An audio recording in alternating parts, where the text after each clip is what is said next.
Hello students, trends in national income में हमारा second point है trends in per capita income. The per capita income NI divided by total population has the rate of growth in per capita net income at hovered between 0.7% to 2.7% during 1951 to 1979।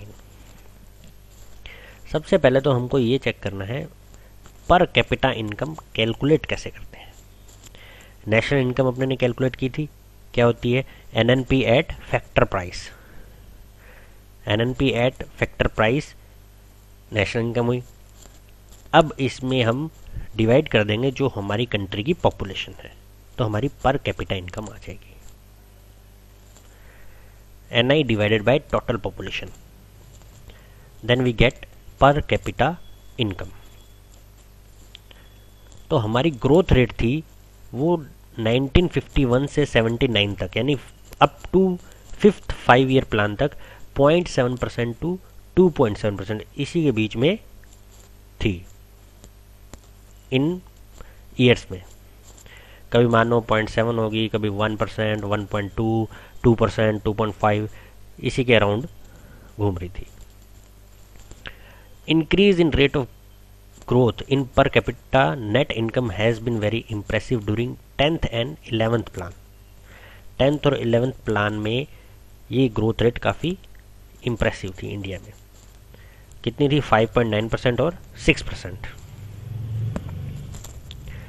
Not only the overall rate of growth has been low, the growth has been erratic and unsteady। While some years witnessed spurt in the per capita income, other years saw either constant or declining per capita income.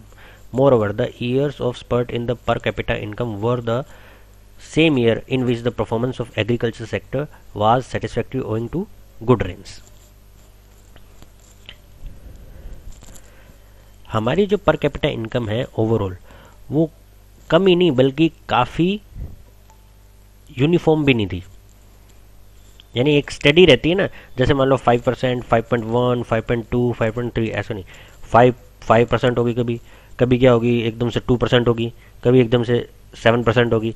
तो ये क्या है कि कोई एक side में नहीं चल रही, ठीक है। और कुछ ईयर में तो हमने काफ़ी तेज़ी देखी पर कैपिटा इनकम में, जो हमारा 11th और 10th प्लान था। और उसका रीज़न क्या था? उसका रीज़न था उस टाइम जो हमारी रेनफॉल थी इंडिया के अंदर वो काफ़ी अच्छी हुई थी, जिससे क्या एग्रीकल्चर सेक्टर भी उसके अंदर प्रोडक्शन अच्छा हुआ था। उस टाइम एग्रीकल्चर सेक्टर की परफॉर्मेंस भी अच्छी रही थी। और बाकी सब ईयर में क्या है, या तो कांस्टेंट रही, 2 की 2 रही, या फिर कम हो रही थी।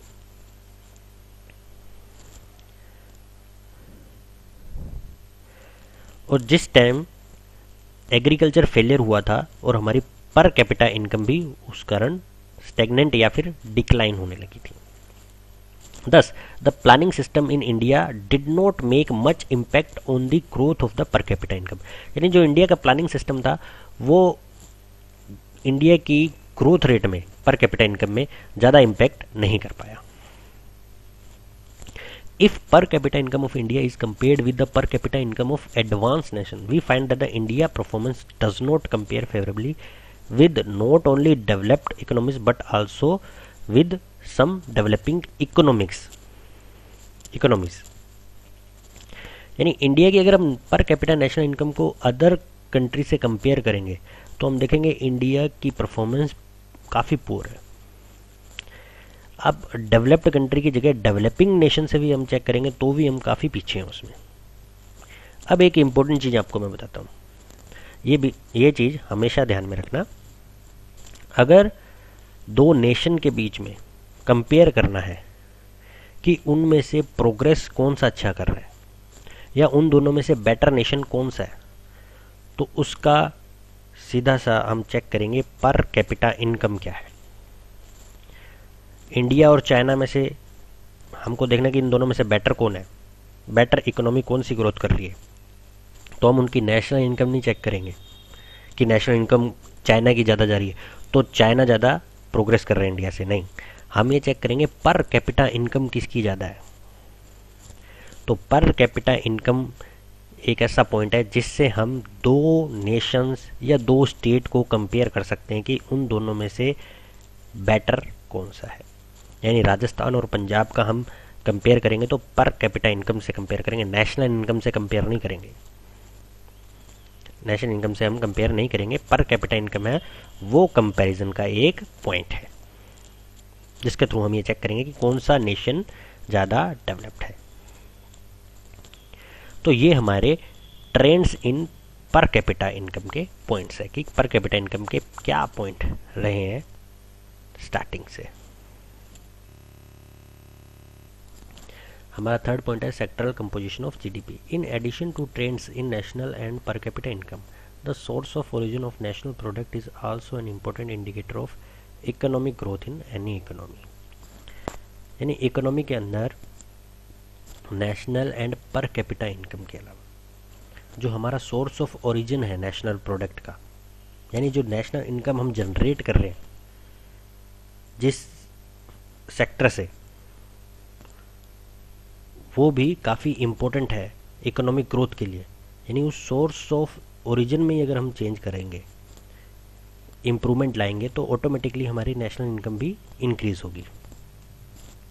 अब ये सेक्टर कौन कौन से होते हैं, सेक्टर का कंपोजिशन क्या है जीडीपी का। जीडीपी के हम बेसिकली 3 सेक्टर देखते हैं।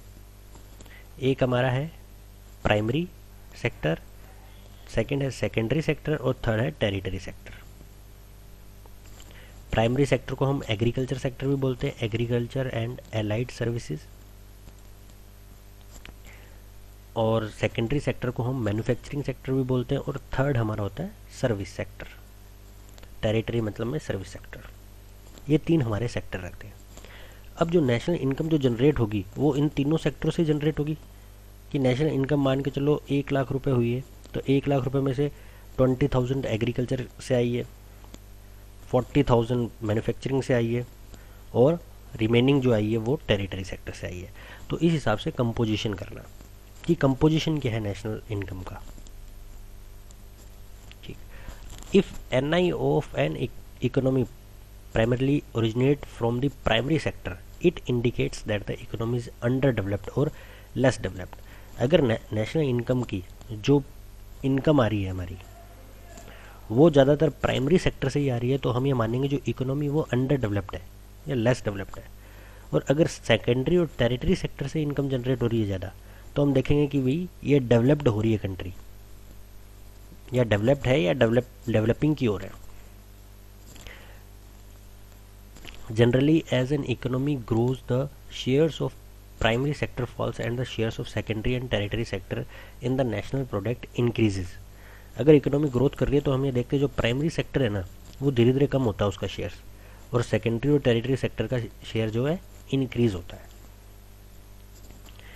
If the case of Indian economy, अगर हम अब इंडियन इकोनॉमी की बात करते हैं, we find that the India has although followed the above route, its secondary sector has failed to growth substantially so that its contribution to the national product has not increased considerably।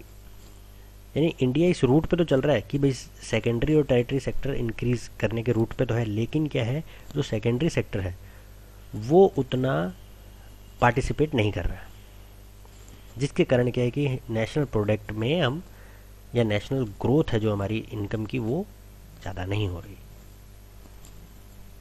अब हम इसे table के through देख लेते हैं। देखो 50-51 में हमारे जो जीडीपी एट फैक्टर प्राइस है वो है 1,40,466 करोड़। अब उसके अंदर देखो इनका परसेंटेज क्या है, प्राइमरी सेक्टर से 57 रुपीज़ आ रहे हैं, यानी 57% इसका शेयर है। फिर सेकेंडरी सेक्टर का 14.3, टेरिटरी सेक्टर मतलब 28% सर्विस सेक्टर। फिर आफ्टर 10 ईयर्स क्या हुआ, 53%, 18% और 29%। देन 70-71 में 46, 21 और 32। अब हम ये देख रहे हैं कि प्राइमरी सेक्टर हमारा धीरे धीरे कम हो रहा है और टेरिटरी सेक्टर इंक्रीज हो रहा है। अच्छा, लेकिन सेकेंडरी सेक्टर देखो इंक्रीज नहीं हो रहा है, इंक्रीज हो रहा है लेकिन काफ़ी लो रेट से इंक्रीज हो रहा है। 18, 21, फिर 23, 27, 27, 26, लेकिन टेरिटरी सेक्टर हमारा इंक्रीज हो रहा है और प्राइमरी सेक्टर काफ़ी डाउन हो रहा है हमारा। तो एक हिसाब से हम कह सकते हैं कि हम डेवलपिंग नेशन की ओर जा रहे हैं, डेवलप नहीं हुए, डेवलपिंग की ओर जा रहे हैं। हमारा प्राइमरी सेक्टर धीरे धीरे कम हो रहा है, सेकेंडरी सेक्टर उतना अच्छा परफॉर्मेंस नहीं है हमारा, टेरिटरी सेक्टर का परफॉर्मेंस अच्छा है। अब इसके बाद का पीरियड हम चेक कर लेते हैं थोड़ा। 2009 में हम देखो कितना है, 16% एग्रीकल्चर, 31 इंडस्ट्रीज़ और 45 यानी 46 हुई है सर्विस, यानी इंडस्ट्री ने यहाँ पे ग्रोथ की है। फिर 30% पे इंडस्ट्री आया, 45 पे ये। देन अब वापस देखो 2090 पे हम 25% पे इंडस्ट्री पे आ गए। सर्विस सेक्टर हमारा 49-50% के आसपास है। तो ये हमारी क्या है, ट्रेंड्स है किसके, सेक्टोरियल कंपोजिशन जीडीपी का।